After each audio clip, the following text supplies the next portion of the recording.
এখন দুইটি গুরুত্বপূর্ণ বিষয় নিয়ে আপনাদের সামনে কথা বলতে চাই। একটি বিষয় হচ্ছে যে আমরা দেখছি গতকালকে থেকে বাংলাদেশের বিভিন্ন জায়গায় ঢাকা শহর থেকে শুরু করে বিভিন্ন অপ্রত্যাশিত ঘটনা ঘটছে, সহিংসতার ঘটনা আমরা শুনতে পাচ্ছি। আমরা আপনাদেরকে স্পষ্ট করে বলতে চাই, এই যে বাংলাদেশের ছাত্র সমাজ একটি এত বড় আন্দোলন করেছে, একটি ফ্যাসিস্ট একটি সরকারের যে একটি পতন ঘটিয়েছে, সেটি আমরা এই কারণে করিনি যে একজন নির্যাতক চলে যাবে আরেকজন নির্যাতক এসে সেই জায়গাটি নিবে।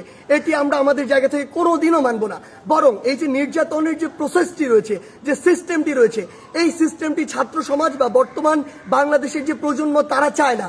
সেই নির্যাতনের সিস্টেমটি চেঞ্জ করার জন্য আমরা আমাদের এই আন্দোলনটি করেছি, এই অভ্যুত্থানটি ঘটিয়েছি পুরো বাংলাদেশের মানুষকে নিয়ে। সেই জায়গা থেকে বিভিন্ন রাজনৈতিক মতাদর্শ, সে বিরোধী মতাদর্শ হতে পারে কিংবা বিভিন্ন যে রাজনৈতিক মতাদর্শে যা ছাত্র সংগঠন বিভিন্ন রয়েছে, তাদের কথা বিভিন্নভাবে শোনা যাচ্ছে যে তারা প্রতিহিংসার বশবর্তী হয়ে এই বিভিন্ন ভাঙচুরগুলো চালাচ্ছে।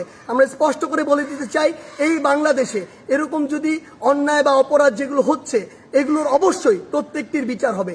সেই জায়গা থেকে আমরা স্পষ্ট করি, আমরা কখনো আমাদের জায়গা থেকে এমন সহিংসতাগুলো সমর্থন করি না। একটি দল 15-16 বছর ধরে বাংলাদেশে এই একটি রেজিম চালিয়েছে, একটি যে স্বৈরাচারী ব্যবস্থা চালিয়েছে, আবার কেউ এসে যদি এটি চালায় তাহলে আসলে পরিবর্তনটা হলো কি, লাভটি হলো কি? আমাদের প্রত্যাশার সাথে এটা কোনোদিন প্রাসঙ্গিক হয়? কখনো হয় না। তাই আমাদেরকে এটা আমাদের কাজের মাধ্যমে প্রকাশ করতে হবে যে আমরা যে বাংলাদেশের স্বপ্ন দেখি সেটি আসলে আমরা সত্যি করতে চাই।